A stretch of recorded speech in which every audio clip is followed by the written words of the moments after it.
They were both called the greatest performers of their generation. One made music with his hands, the other made magic with his feet. But in 1968, before Michael Jackson became the king of pop, he was a 10-year-old kid who challenged Jimi Hendrix. "Dancing is harder than playing guitar," Michael said. Jimi didn't laugh. He picked up his Stratocaster and did something that Michael spent the rest of his life trying to match. It was June 1968, and Motown Studios in Detroit was buzzing with activity. Berry Gordy's hit factory was at its peak, churning out songs that were dominating the charts. Diana Ross and the Supremes had just finished a session in Studio A. Marvin Gaye was working on what would become I Heard It Through the Grapevine in Studio C. And in Studio B, a relatively new artist was laying down guitar tracks for a collaboration with Motown, Jimi Hendrix. Jimi wasn't typically associated with Motown's sound. He was psychedelic rock. They were soul and R&B. But Berry Gordy recognized genius when he heard it, and he'd invited Jimi to contribute to a few experimental tracks that were pushing Motown into new territory. Jimi had agreed, curious to see what would happen when his sound collided with Motown's precision. In the green room, 5 boys were waiting for their turn in the studio. The Jackson 5 had been signed to Motown earlier that year, and this was one of their first recording sessions. The oldest, Jackie, was 17. The youngest, Michael, had just turned 10 years old. But even at 10, Michael had something that made everyone in the building stop and watch when he moved. Michael was restless. He'd been sitting still for almost an hour, which felt like torture to a kid who lived to move. He could hear music coming from Studio B, a guitar wailing, notes bending in ways that shouldn't be possible. He'd never heard anything quite like it. "Who's playing that?" Michael asked his brother Tito. "I heard someone say it's Jimi Hendrix, the guy who set his guitar on fire at Monterey Pop." Michael's eyes widened. He'd seen footage of that on TV. The wildness, the showmanship, the way Jimi commanded the stage. Michael had studied every second of it, the way he studied every performer he could find. Without asking permission, Michael stood up and walked down the hallway toward Studio B. His brothers called after him, but he didn't listen. He had to see this for himself. The studio door was slightly open. Michael peeked through and saw Jimi Hendrix standing in the live room, his white Stratocaster slung low, his afro backlit by the studio lights. He was working through a solo, his fingers dancing across the fretboard, his whole body swaying with the music. The sound was incredible, raw, emotional, powerful. But Michael, with a performer's eye even at 10, noticed something else. Jimi was standing relatively still. Yes, he was moving a bit, swaying, letting his body feel the music, but compared to the performers Michael studied, James Brown, Jackie Wilson, The Temptations, Jimi's movement was minimal. Michael pushed the door open wider and walked right into the studio. The engineer, Don Davis, looked up in surprise. "Hey, kid, you can't be in here during—" "It's okay," Jimi said, lowering his guitar. He'd noticed Michael watching him. "Who are you?" "Michael Jackson. I'm with the Jackson 5. We're recording today." "Jackson 5? I heard about you guys. They say you can really sing." "I can, and I can dance better than anyone." Jimi smiled at the confidence. He recognized it, that absolute certainty that kids had before the world taught them to doubt themselves. "Is that right?" "Yeah. Want to know what I think?" "Go ahead." "I think what you do is easy, standing there playing guitar. The hard part is moving while you do it. Dancing is harder than playing guitar." The room went silent. Don Davis stopped adjusting levels. A few Motown musicians who'd been hanging around looked at each other with wide eyes. You didn't tell Jimi Hendrix that what he did was easy. But Jimi didn't get offended. He looked at this tiny 10-year-old with the enormous confidence and saw something he respected, a fellow performer who understood that music wasn't just about the sound, it was about the show. "You think dancing is harder?" Jimi asked. "I know it is. Try doing what I do. Moving, spinning, sliding, all while singing perfectly. I bet you can't play guitar and dance at the same time." Jimi set his guitar on its stand and walked over to Michael. He knelt down so they were eye to eye. "You're right about one thing," he said. "Great performing is about the whole package, but you're wrong about what I can do. Watch this." Jimi stood up, picked up his guitar, and plugged back in. He looked at Don Davis. "Give me a beat, something with groove." Don nodded and started a simple drum machine pattern, a funky Motown-style rhythm. Jimi started playing over it, a rhythm guitar part that locked in with the drums. Then he started moving. First he did a spin, guitar still in his hands, never missing a note. Michael's eyes widened slightly. Then Jimi started doing footwork, slides, spins, steps that looked almost like dance moves, all while playing perfectly. He moved his hips, his shoulders, getting lower to the ground, all while that guitar kept singing.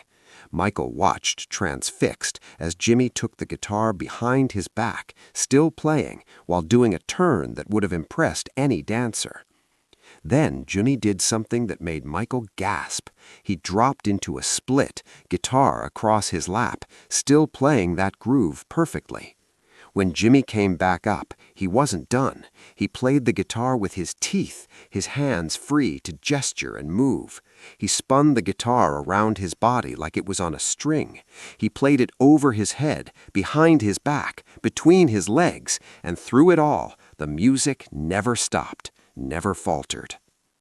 For his finale, Jimi played a blazing solo while moving across the studio floor, incorporating spins, slides, and moves that Michael had never seen anyone do while playing an instrument. It was like watching a dancer and a guitarist occupying the same body. When Jimi finally stopped, breathing hard, he looked at Michael and said, "See, it's not about choosing music or movement.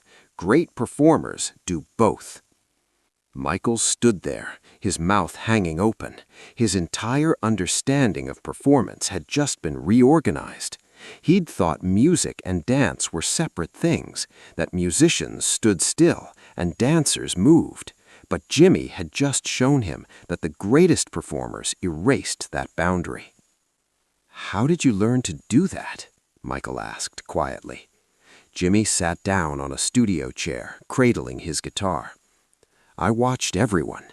Chuck Berry doing his duck walk while playing, James Brown doing splits while singing. I figured, why should dancers have all the movement? Why can't guitar players move too?" But doesn't it make it harder to play? At first, yeah, but that's the point. You push yourself to do what seems impossible, and when you master it, you're doing something nobody else can do. That's what makes you special. Michael nodded slowly, absorbing this lesson. "Can you teach me?" "Teach you what?" "Everything. How to move and play at the same time. How to do the impossible." Jimi looked at this 10-year-old kid and saw something rare, a genuine student, someone who wanted to learn, not just to copy, but to create something new. "Come here," Jimi said. He showed Michael how he held the guitar while moving, how he balanced the instrument while shifting his weight.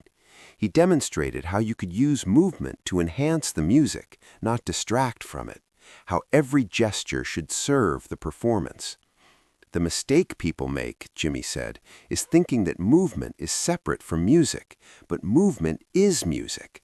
Your body is an instrument too. The way you move can make people feel the rhythm even if they can't hear it." Michael listened intently, occasionally mimicking Jimi's movements. His brothers had come looking for him and now stood in the doorway, watching this impromptu masterclass. "When you perform," Jimi continued, "you're not just singing or dancing, you're creating an experience. Everything matters. Your movement, your expression, your energy. You want people to feel like they're watching something they've never seen before and will never see again." Like when you set your guitar on fire? Michael asked. Jimmy laughed. Yeah, like that. But you don't need fire to create magic. You create magic by giving everything you have, by not holding back, by doing things that people think are impossible. They spent the next hour together. Jimmy played and Michael danced. Then Jimmy showed Michael some moves while playing guitar, and Michael showed Jimmy some dance steps. They were learning from each other, a 10-year-old and a 25-year-old, both already masters of their crafts, but still hungry to grow. Berry Gordy walked by at one point and stopped to watch. He later said it was one of the most remarkable things he'd ever seen at Motown. 2 generations of genius, trading knowledge, pushing each other to be better. When the Jackson 5 finally had to go record their session, Michael didn't want to leave. Jimmy walked him to the door and said, "Remember what I showed you today. Don't ever let anyone tell you that you have to choose between music and movement. Great performers do it all." "I will," Michael promised. "One day I'm going to do what you did. I'm going to move and perform in ways that nobody's ever seen." "I believe you," Jimmy said. "You've got something special, Michael. Don't let anyone dim that light." That night changed everything for Michael Jackson.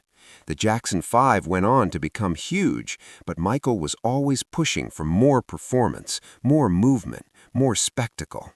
His brothers sometimes complained that his choreography was too complex, too demanding, but Michael would think about Jimi Hendrix doing splits while playing guitar and say, "If Jimmy can do the impossible, so can we."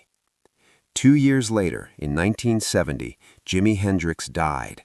Michael was 12 years old, and he cried when he heard the news. He felt like he'd lost a teacher, even though they'd only spent that one afternoon together. "He showed me what it meant to be a complete performer. He showed me that the best artists don't have limits." As Michael grew older and developed his solo career, Jimmy's influence became more obvious. The way Michael incorporated complex footwork into his performances while singing perfectly. The way he'd use his whole body as an instrument. The way he'd do things that seemed physically impossible.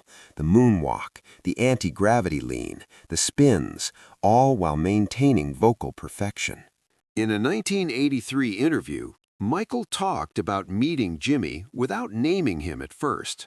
"When I was a kid, I met a guitarist who changed how I thought about performing. I told him dancing was harder than playing guitar. He proved me wrong by doing both at the same time. That day, I learned that great performers don't make excuses. They don't say, 'I can't do that because I'm already doing this.' They figure out how to do everything." Later in his career, during the Dangerous tour, Michael would sometimes pay tribute to Jimmy. During guitar solos by his band, Michael would do elaborate choreography that mirrored what the guitar was playing, his body movements matching the notes, his footwork keeping time with the rhythm. He was showing that the guitar and the dancer could be one, just like Jimmy had shown him 25 years earlier. Slash, the guitarist for Guns N' Roses, who later worked with Michael, said, "Michael told me about meeting Jimmy when he was a kid. He said Jimmy taught him that performers should never be limited by their instrument, whether that instrument is a guitar or your own body. Michael took that lesson to heart. When he performed, he wasn't just a singer or just a dancer, he was a complete artist." In Michael's private collection, found after his death, there were videos of Jimi Hendrix performing, concert footage, television appearances, anything Michael could find. Friends said Michael would watch these videos before major performances, studying the way Jimmy moved, the way he commanded the stage, the way he made the impossible look effortless. Quincy Jones, who produced Thriller, said Michael talked about Jimmy constantly. Not about the music. Michael wasn't trying to copy Jimmy's sound. He was inspired by Jimmy's approach to performance. Jimmy showed Michael that your only limit is your imagination. If you can imagine it, you can do it. The moonwalk, which Michael debuted during the Motown 25 television special in 1983, was more than just a dance move. It was Michael applying what Jimi had taught him. Do what seems impossible. Do it with perfect control. Do it while making everything else look easy.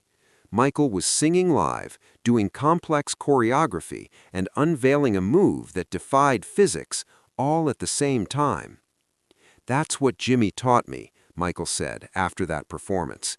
"Don't just be good at one thing. Be impossible to categorize. Make people wonder how you're doing what you're doing." The anti-gravity lean that Michael performed during Smooth Criminal was another example. It looked impossible because it was impossible, without the special shoes and floor bolts Michael invented. But the idea came from that day in 1968, watching Jimi Hendrix do a split while playing guitar. Both moves shared the same DNA, using technology and practice to achieve what the human body shouldn't be able to do. In 1993, during the Super Bowl halftime show, Michael Jackson performed for one of the largest television audiences in history. He came out, stood perfectly still for a full minute, letting the tension build, then exploded into movement that was part dance, part athletic feat, part magic trick, all while singing live, all while commanding the attention of 133.4 million viewers. That performance earned him a call from Prince, another artist influenced by Jimi Hendrix. Prince said, "That stillness at the beginning, then the explosion, that's pure Jimi energy, starting with nothing and building to everything." Michael's response, "Jimi taught me that when you're 10 years old. He showed me that great performers don't choose between music and movement, they master both." Michael Jackson's influence on performance is undeniable. Usher, Chris Brown, Justin Timberlake, Bruno Mars, every male performer who combined singing and dancing at a high level is standing on Michael's shoulders. And Michael built his approach on that single afternoon with Jimi Hendrix. "People ask me how I learned to perform," Michael said in a 1995 interview. "The truth is, Jimi Hendrix taught me, not through years of training, through one afternoon in 1968 when he showed a 10-year-old kid that the only limits in performance are the ones you accept." Today, when performers attempt to sing and dance simultaneously at Michael Jackson's level, they're attempting something that started with a challenge from a 10-year-old boy and a response from a 25-year-old guitar god. The idea that musicians don't move and dancers don't play instruments, Jimi Hendrix shattered that boundary, and Michael Jackson spent his entire career proving that no boundary has to be permanent. The greatest performers don't choose, they do everything. They move while they play, they dance while they sing, they do the impossible while making it look easy. That's the lesson Jimi taught Michael, and Michael taught it to the world. If this story moved you, remember, the next time someone tells you that you can't do two things at once, think of a 10-year-old Michael Jackson challenging Jimi Hendrix, and Jimi responding by doing what everyone said couldn't be done. Subscribe for more stories about when legends taught legends.